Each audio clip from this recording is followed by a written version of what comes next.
It is the best way to get the result that you want, and I'd like to believe everybody here wants the same thing in the end, wants all of our students to exit their career in Neenah schools the best that they could possibly be. I think science gets a little bit of a short end of the stick on some things because we have so much focus on reading and math in our schools, and appropriately so. I do think, however, our staff we have absolutely awesome science staff in all the other areas that are using techniques to tie reading, math, science into whatever subjects they may be teaching. For example, even in Phi Ed, there's elements of science and things that go into the teaching of that. So I think there's some real benefits that are coming about the approaches that our staff are taking.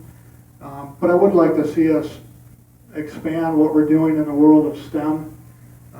In the last 2 years we have done that by expanding at the middle school level, kind of an initiation or initial program in that particular area. I do think it has some potential to expand even farther beyond that. But I do think science is something that we probably need a little more focus on. When you look at our four core subject areas, that's the one that probably doesn't get quite as much of the highlights as the reading and math. And to some degree that's appropriate because of the importance of those two skills.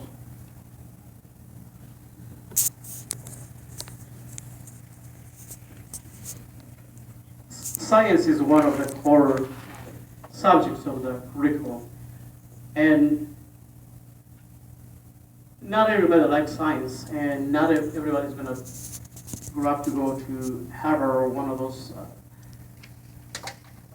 high elite schools.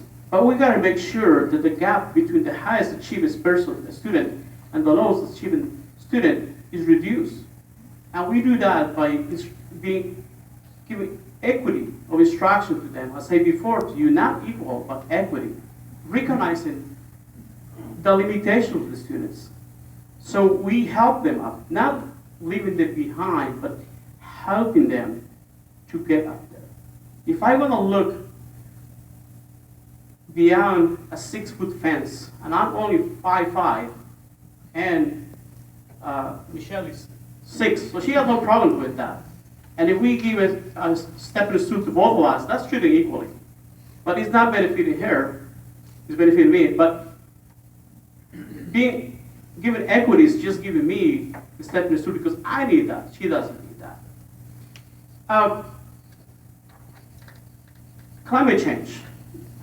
We can't just close the eyes to the reality. Wisconsin has been a forefront of being state where we're proud to have good scientists, investigators. It is sad that what is happening statewide. And just removing some words or closing the eyes to the reality is not going to make it go away. And trying to leave politics away from this is not possible because, like it or not, everything we do is political.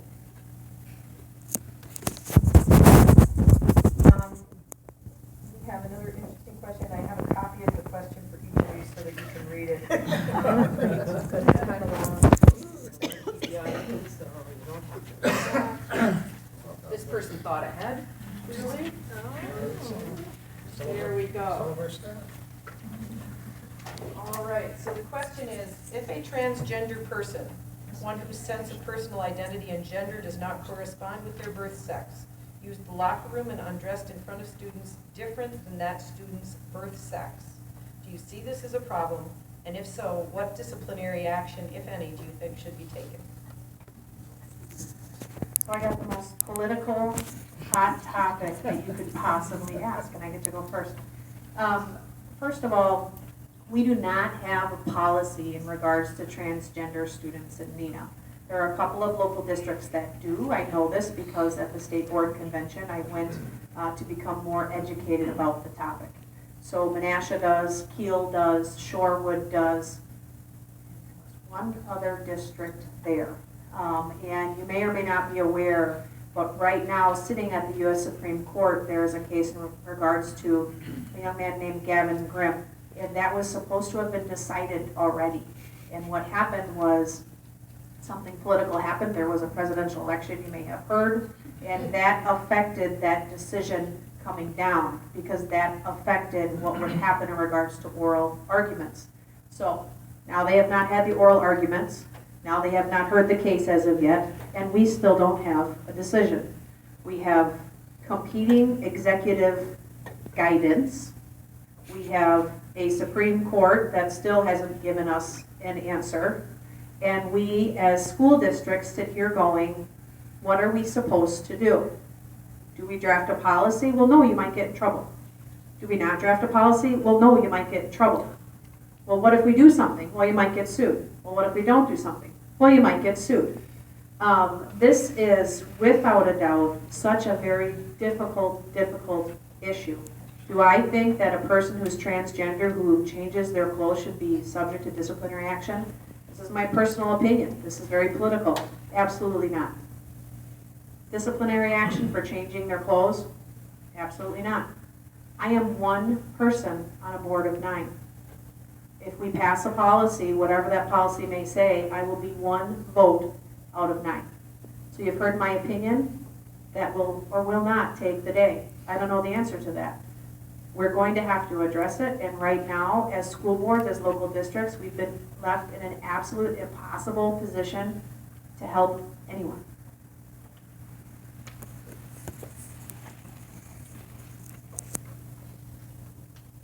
So as a district, we've been left in a vacuum.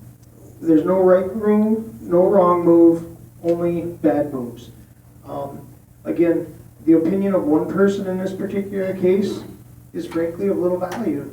The problem is we're going to have 9 people coached by an administration who's incredibly knowledgeable, based on information from a wonderful staff, making a decision for 25,000 plus people of the Indian community. I don't believe anybody at this table has studied it up to this point in time, so that might have a different opinion or thought about it today. It is, quite frankly, one of the issues that we have in democracy. One person's choice, opinions, and desires impacts those around them. While we should not discipline a student who has a bunch of issues that they have to deal with, which would create an undesirable way of life, I mean, it's highly stigmatized, or we wouldn't be having the conversation this evening, that they have to battle through that particular arrangement, which right now is not necessarily widely popular amongst everybody in the community at large. How you deal with that, the decisions they make, the things they do, impact all the others around them.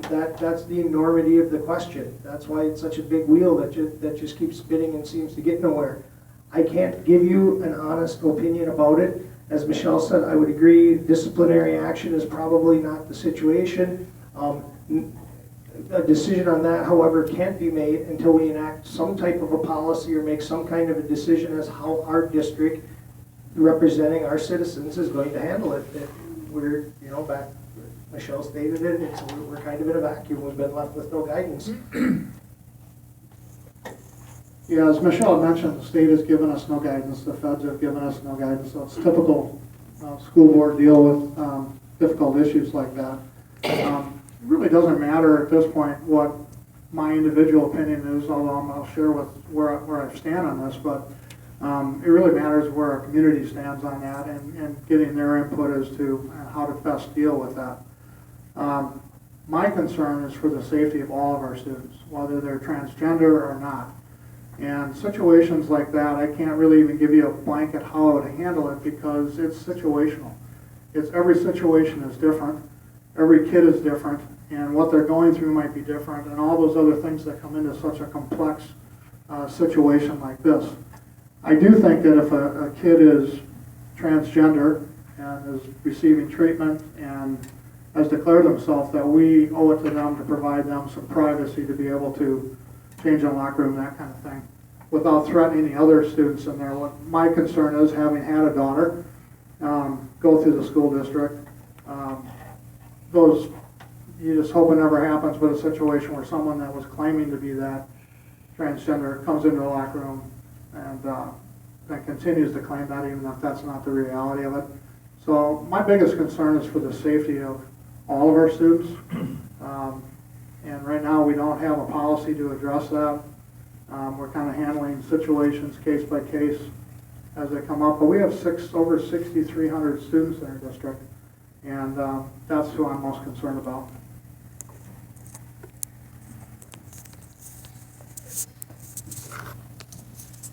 This is not a new issue for the Neenah School District. I do remember when I was working as a ELL professional back in 2001, 2002, Neenah High School, one of the students in Neenah High School initiated a club, the LGBT club in there. So this issue is not new. 15 years, in 15 years, it amazed me that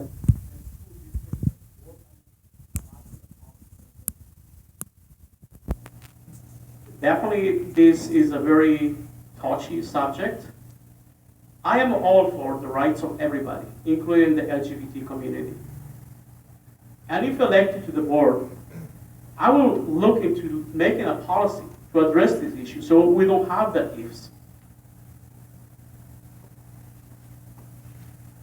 Everybody has a right to identify or express their sexuality as they feel more comfortable. And the school district, they should strive to make the person safe, make that person is welcome, regardless of the sexual orientation. Just to say that we don't have the policy, I don't know how I'm going to address that personally. It's not doing any good for that. I will definitely vote no to discipline that person. Once again, this is a very difficult subject, but I think we have, the society has come more accepting to that. And sometimes some school districts are more resistant to get involved with the community. But once again, it's just 9 members of the school board, and we'll have to listen to the rest of the community. Because you are the ones who are electing the 9 of us. So you have the voice in that as well. It is a tough question, I would have to admit. Similar to the lines of Scott, where number one, every situation is going to have to be looked at separately. You try to throw a blanket over a situation like this, it's not going to work. I had 3 daughters go through the Neenah school system, and I honestly would have some of the same fears that Scott mentioned. That I was a high school boy. If I had even thought of something like this and walked in and did that, I would expect to have been expelled. You have to look at the situation and adjudicate it accordingly. Discipline, if they did it intentionally and were not truly a transgender student, yeah, I would think you should discipline them. But if they're struggling with it, didn't know better, no, you're not going to discipline them for that. I also believe with the staff and administration that we have in Neenah, this would probably be a very, very rare occurrence. Our staff, our administrators, they're going to know who these kids are. They're going to know the struggles that they're going through. They're going to know where the transitions are. Where are they at? They're going to probably have talked to the parents. So that would be a big relief for me, knowing the community that we have in our schools. They'd be on top of these situations and working with these kids. And the community as a whole should direct the policy on this. Frankly, I wouldn't wait for the Supreme Court or the state. You could be waiting a long time. They may not come out with a decision that the community wants. It may not be something that even makes legal sense. In this situation, you've got to use common sense.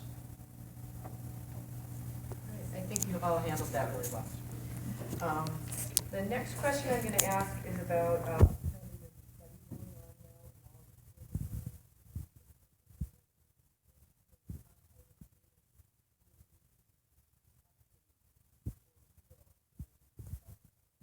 districts. And then there was another one about concern about crowding or upkeep of buildings and future maintenance costs. So I think there's a couple questions about keeping our school district current and at the same level it is now, or improving it. I guess I'm gonna say that I have a bit of advantage by attending the board meetings regularly. I see over the past 5 to 8 years, we've plowed money into the districts like we've never done in the past. We had deferred maintenance, we identified that it was there. This is no particular credit to me, it's just basically what's going on in Neenah schools. We realized that we had got to a certain point in time, we could no longer really defer maintenance, we could no longer come up with the funding if we didn't plan for it, so we've initiated a plan that has a significant outlay for maintenance and improvements in the buildings year after year after year. We've implemented technology beyond our wildest dreams. 5 years ago, we've never seen ourselves being here today. The world is ever changing, the buildings are ever deteriorating, so that challenge isn't going to change for us, but I guess I'll be fair with the limited funds that any community has, whether it's the school community, the city community, and, you know, they're getting money from us, the taxpayers, so the budget is always to some degree limited. I think we're being good custodians of the projects that we have, and we're looking to the 21st century to provide workable materials for our staff and students.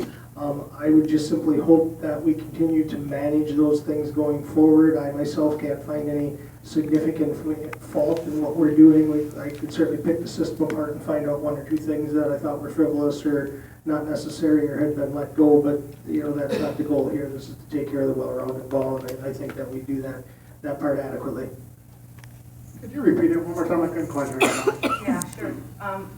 There was a question that was about the study going on now in all of the schools in Neenah, and this person was wondering what you feel are the top items Neenah schools need to update or rebuild in order to keep up with surrounding districts. And then an additional question would say, do you have any concerns about buildings and future maintenance costs?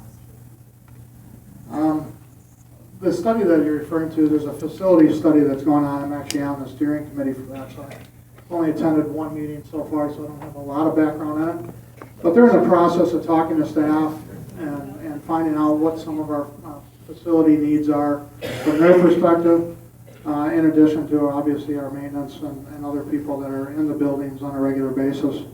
I think that the study is going to provide a couple different things. Where we have gaps, where we need to plan for and budget money for the future, and actually what we want the district to look like and what future needs we're going to need and be able to fund. To me, that's the one that is going to be, I believe, the biggest challenge. Our challenge of trying to mold the learning environment to fit how our students learn. I mean, if you look at what technology has done to the learning environment today versus what it was 10 years ago, it's night and day. And but we still have the same desks with the same tops and the same format. We don't have a lot of group study areas. So I think there's a lot of opportunity that hopefully will come out of this. A few years ago, we made a change to the budgeting process to make sure that we made the appropriate investment and maintenance to make sure we keep up to speed with just keeping things working. At the tune of about $5 million a year. Prior to that, we were spending that money and putting that off to handle our operating expenses, so it's been a vast improvement. I'd like to think the other districts are going to have to try to keep up with us, and that's kind of what our goal has been in Neenah, and that's hopefully where we're going to, this facility study is hopefully going to give us a little bit of a roadmap on how to do that.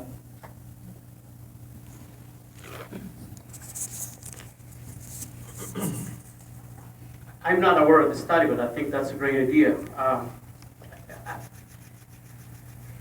And they're probably going to give us the opportunity to Neenah to rebranch itself. I would like to see more charter schools at the middle and high school level, not only at the elementary level. Charter schools are public entities, and charter schools will help to alleviate the overcrowding in the schools and will give the opportunity to students with special skills to address those skills at those charters schools. Also, talking about buildings and edifications there, what a great opportunity. I think, I'm not sure how the people are going to take up that. They all love it high school, but I think it is coming a time that Neenah High School needs to be divided. I think I'm from Fox Crossing, former Talminasha. I think it's time to that part of the district for a middle school or a high school, and that it's going to going to be a huge expense, but it's going to be a great investment for the future of our community.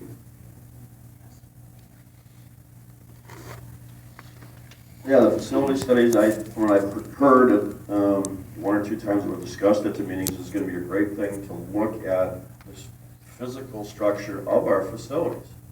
You can't have classrooms without classrooms, facilities. And one of the things I do worry about, some of our buildings are extremely old.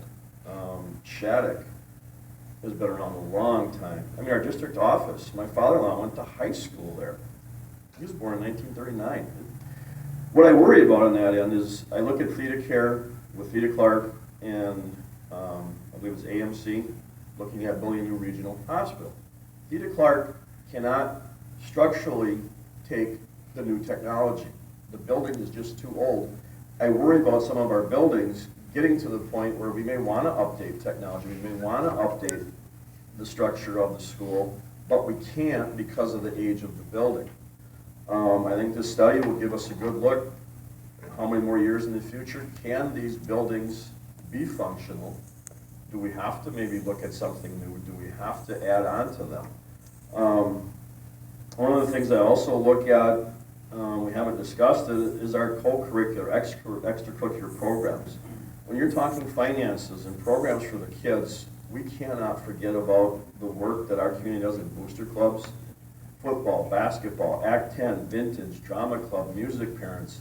A lot of these programs that we have out there, because of our budget constraints, would not be going on if it wasn't for the volunteer hours and hours that our parents put in for their kids.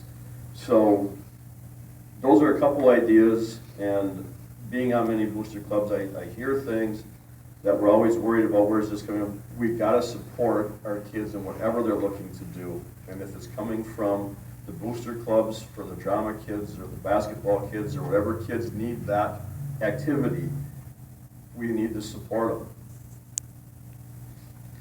So I think, being the last one, you all understand that the facility study isn't done yet, but what has happened is, back to us, and we've been going back to them saying, this is a great idea, we want to know what needs to be done, we want to know. And frankly, last year we had staff come to us, and I think 3 different staff asked if we could just bulldoze their building and give them a new building.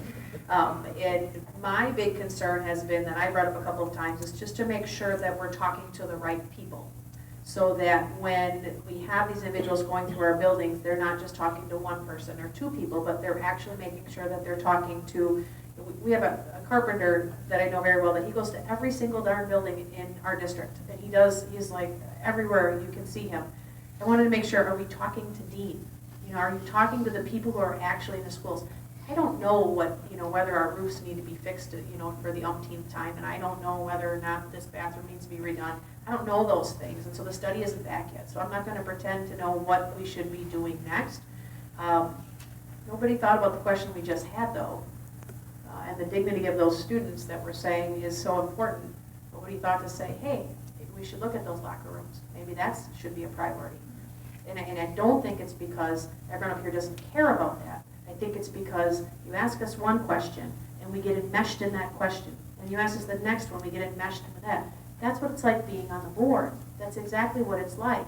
Because something comes before us and we all want to do the best thing and we all want to do the right thing, and then suddenly we move to the next thing. And what's important is to remember to look at the whole picture all the time, the very best that we can. I don't know what the study will bring, but when it comes, I look forward to working on it, hopefully, if you're like me.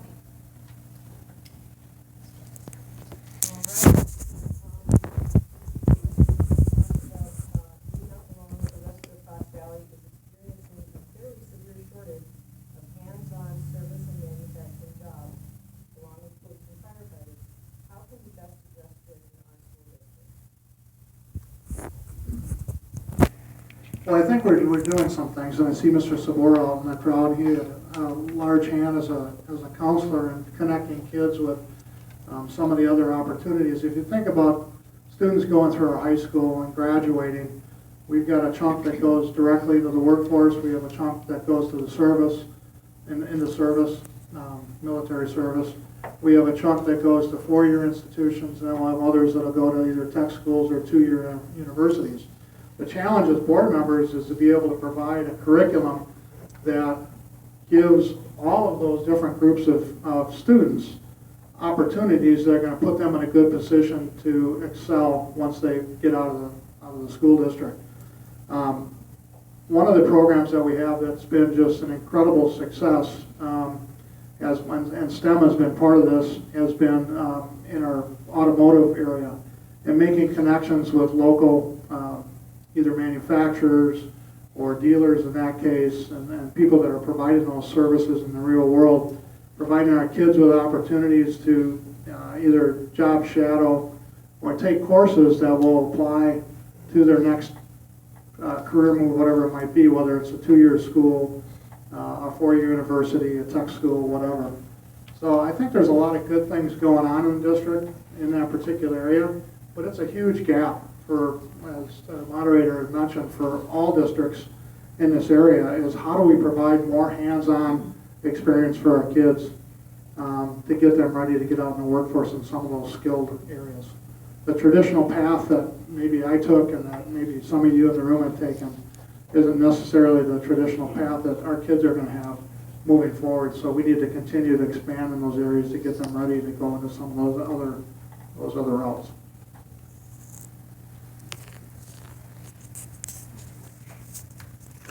I do believe that Neenah High School is doing a fair job trying to make sure the students are learning some kind of skills that, with understanding that not everybody is going to be going to college, and a lot of people are going to technical college and finding a profession in there. And one way, I guess, how Neenah could enhance this is by team up with Foxville Technical College, for example, trying to provide their students with opportunities, hands-on opportunities, and so that they can experience some technical, explore technical careers, and maybe they'll find their calling there for manufacture or for other areas that this area is having a shortage of employees for.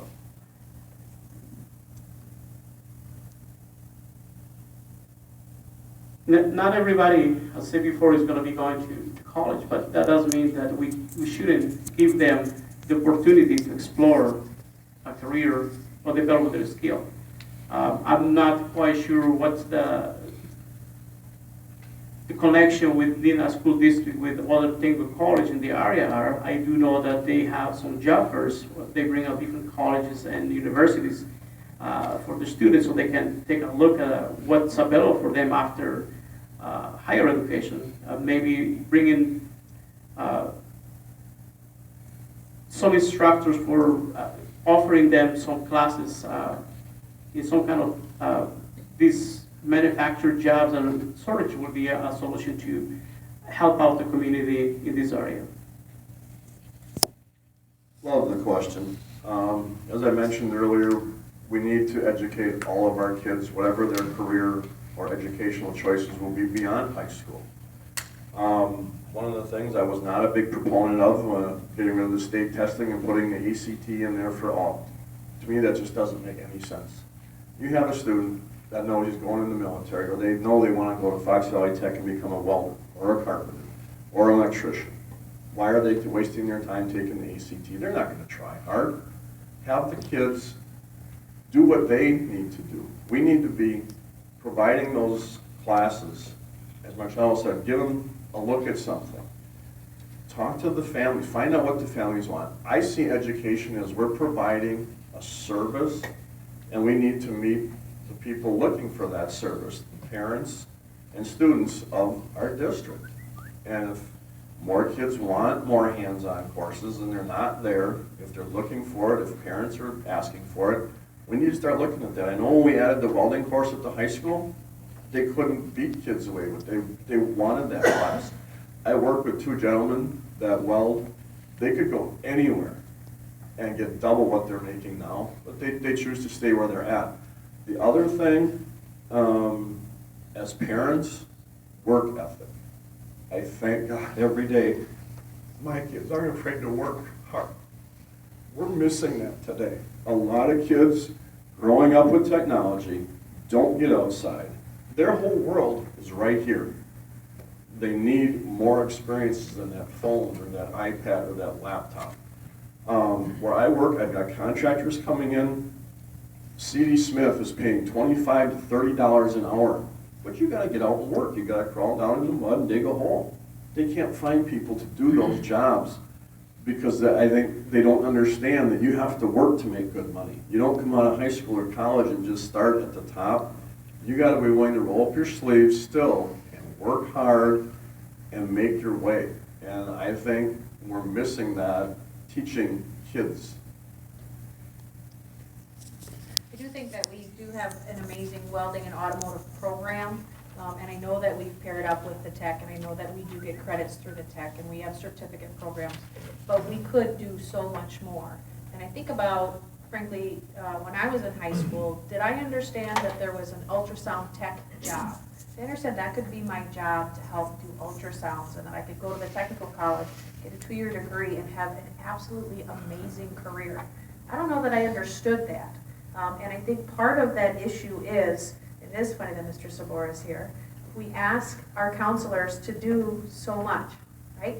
So if there's a crisis in the family and there's a divorce or there's a parent who has passed, the counselor's got to get on it. Well, we want to make sure that every kid knows every single possible job they could possibly have. The counselor needs to get on that. The counselor needs to get on whether or not the schedule is worked out. They have approximately 55 hats they're supposed to wear every single day. And then we say, why is it the kids don't know about every single possible job there is out there and all their opportunities? It's unfair. It's unfair what we're asking them to do. I don't think that half of the kids know half of the amazing opportunities they have, whether it's right at the technical college or whether it's an externship or an internship at a local business. Or what they could do to learn about these things more. We could always do better at that, but that's going to take time and it's going to take people to make sure that that can happen. I would like to see more for credit type agreements with the technical college in this area. So it's pretty amazing that you can leave our school and have credits that will transfer, and you essentially have your half year or first full year of technical college done. For a kid who's struggling and trying to figure out how they're going to pay for that technical college tuition and to have a year done already, what an absolute gift. And that's something they need to know about at 7th grade and 8th grade.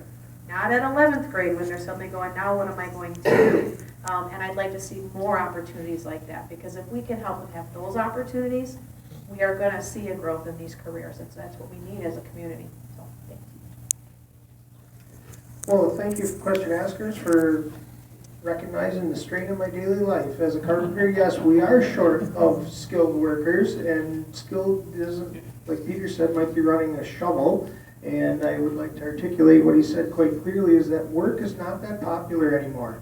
You ask people to do things that are physical, and they lose interest very quickly. And it's a bit of the current culture that we're in. Technology has taken us so far. There has to be a button to run the shovel. There has to be a button to drive the nail, and that's missed. And there's tons of other industries like that. But right now, the reality is if you want to go onto a construction site, whether it be an industrial arrangement where you're building schools, factories, small businesses, or homes, it can be quite lucrative. And I think the district has started in the last few years implementing more technology-based classes, but we are definitely behind the curve. I don't know precisely how to catch up. It's a great conversation for the community to have. Part of the arrangement is we have what we call the CADR process each year, where we have course additions, deletions, and revisions.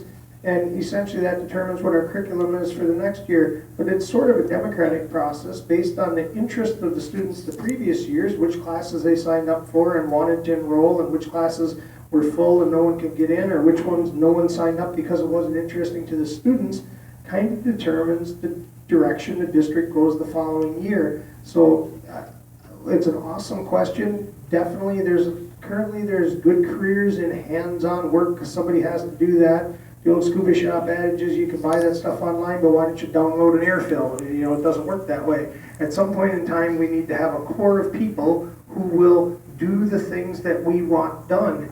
And as they become more and more scarce, they're more and more valuable. So that's an awesome asset, and the district should be tapping into that more. It's like everything we do here, I guess it'd be up to a bunch of people with forward thinking to figure out how to shorten that curve on that learning cycle to put the right classes in for our students. Thank you. All right. Well, thank you. Our time is almost up. So I'm gonna give the panel a couple of seconds to gather their thoughts for their closing statements. They get 2 minutes for a closing statement. I will give you a few advertisements in the meantime. The state superintendent candidates will debate on Wisconsin Public Radio and Wisconsin Public Television Friday, March 31st at 7 p.m. So you can tune in for that. Thank you. Just your presence here shows that you are engaged in the community and you care about this district. As a parent and as a member of the district, I do care that too, and that is why I have decided to run for the school board. I could have stayed home and just keep doing all the activities, but my only regret is actually not having get more involved in the Neenah School District sooner than now. I believe my kids are already in high school, both of them, and I believe that Neenah has done a good job, but you can improve that. And I can be a part of that. I can be another voice for the students, for the teachers.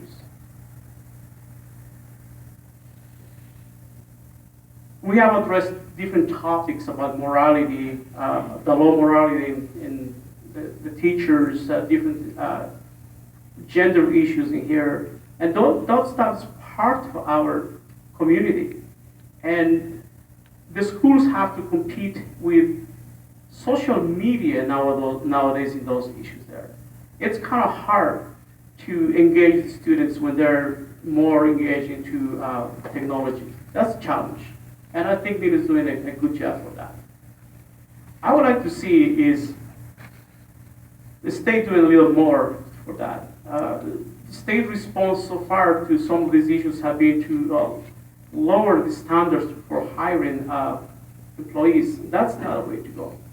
And I think Neenah School District is doing great doing teaching, pushing them ahead to challenge the students more.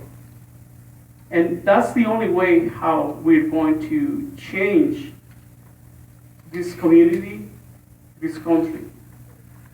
Our kids, we need to invest in our kids. Make sure they receive the proper education, the best education. And that only comes with a very strong school district. And this school district that shows their diversity, shows the care of the community. Thank you. Thanks for coming tonight. Plowed a lot of interesting ground, a lot of great questions out there.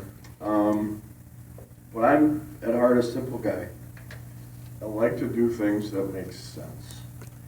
And that, for me, that's what it gets down to. Are we doing things for our kids in our community? Are we spending their tax dollars in the most sensible way to give our kids the best education? The largest part of your tax bill is for the school district.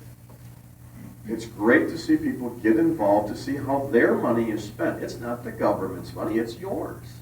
They take it from us and decide who's going to get what. Could you imagine if all the tax dollars from Neenah stayed here, what we could do with the education in Neenah?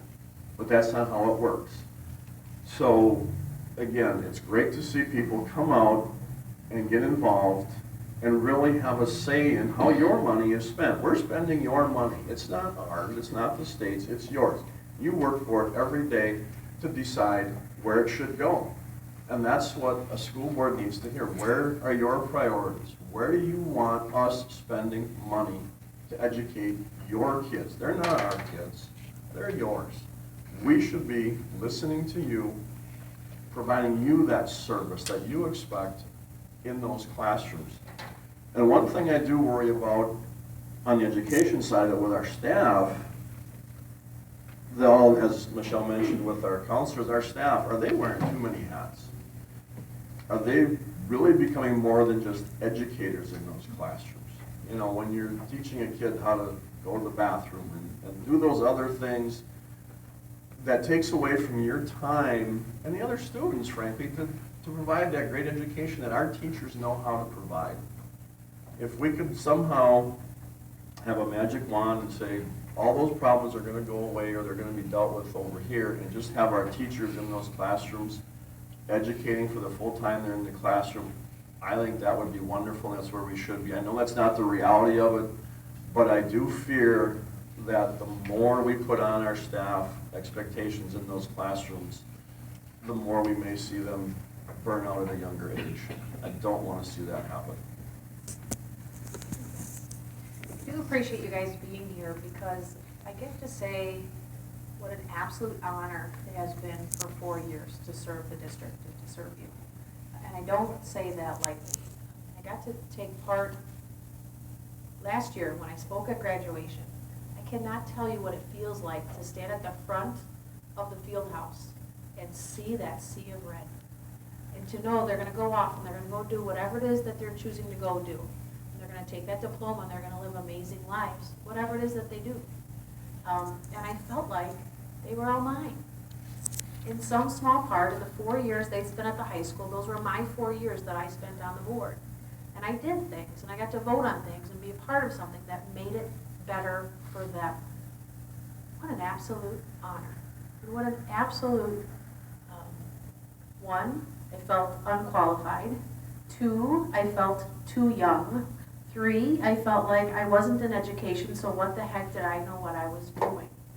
I am so proud of what I have done on this board. And I think about the fact that since I've been on, we hired a mental health coordinator to make sure that all the kids in our district are going to get the help that they need when they need it, that our staff feels better prepared to help those kids when they are in a place. We've all heard of local teenage suicides. 1 is too many. 1 is too many. I got to be part of that. I got to be part of making things better in our district. I don't do this, and I have 2 girls in the district, and I have my 2 nieces in the district, and my cousin's kids, and I always, people make fun of me. My grandmother graduated from here. My mother, I mean, this is my home, but I don't do this for my kids. I do this for every other kid, because that sea of red, when I get to sit on this board, they're all mine. And I'm going to do everything I can for every darn one of them. And that's an honor. And if you don't pick me, that's okay. I'm in good company. You're going to be in okay hands. It's 9 people. I'm just 1. But to have allowed me to serve in this capacity, to allow me to be the president, it has been an absolute honor, and I thank you. Well, thank you again for coming, and I have to tell you, some people don't like public speaking, but obviously it doesn't faze me in the least.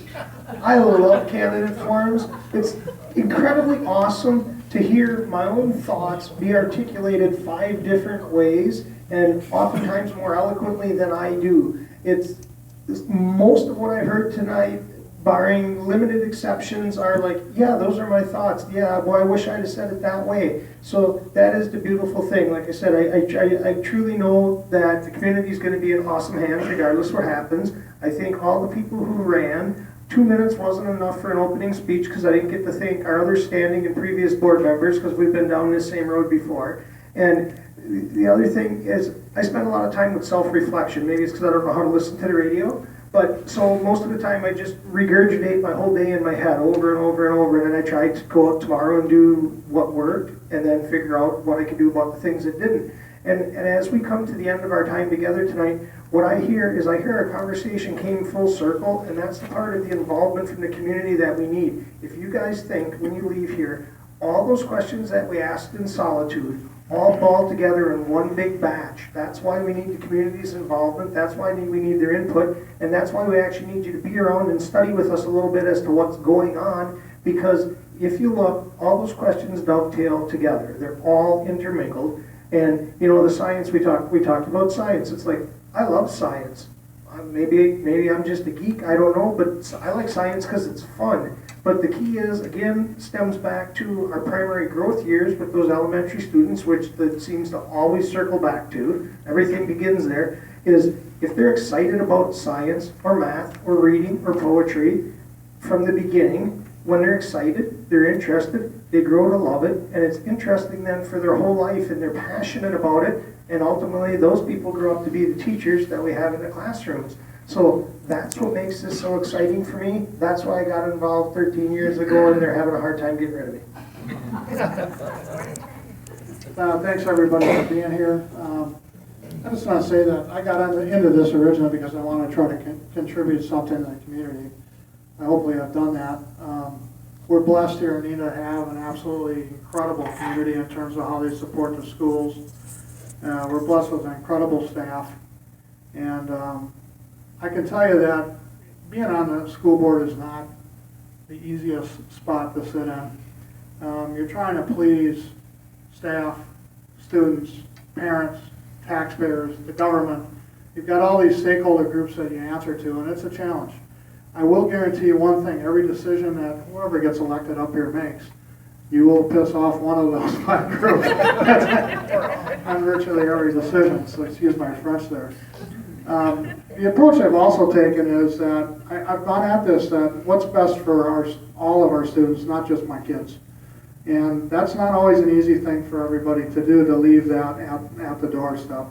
I feel I've done that, and that balance of being able to be fiscally responsible and yet student-centered, I think, is really what has driven me. In the last 12 years, I feel really proud of the record that we have. We have no long-term debt in our district. We've lowered our class sizes. We've increased the number of staff that we have. We are in a really, really good position. In fact, a position that many other districts would like to be in. At the same time, all of that was going on, we have some of the highest achievement scores in the state and for public school districts. So I'm very, very proud of that. I believe we need to continue to balance that fiscal responsiveness. We've lowered our tax rate here in Neenah for the last 5 years. And at the same time, our achievement has continued to excel. And we need to continue to put our focus on providing what I would call a superior learning environment and a superior work environment for our staff. All right. Well, I'm sorry I held you 10 minutes past the time I said I'd let you go. That's okay, the bell didn't ring. And I want to thank you one last time for attending tonight, and I hope you'll give your appreciation for these people for their work.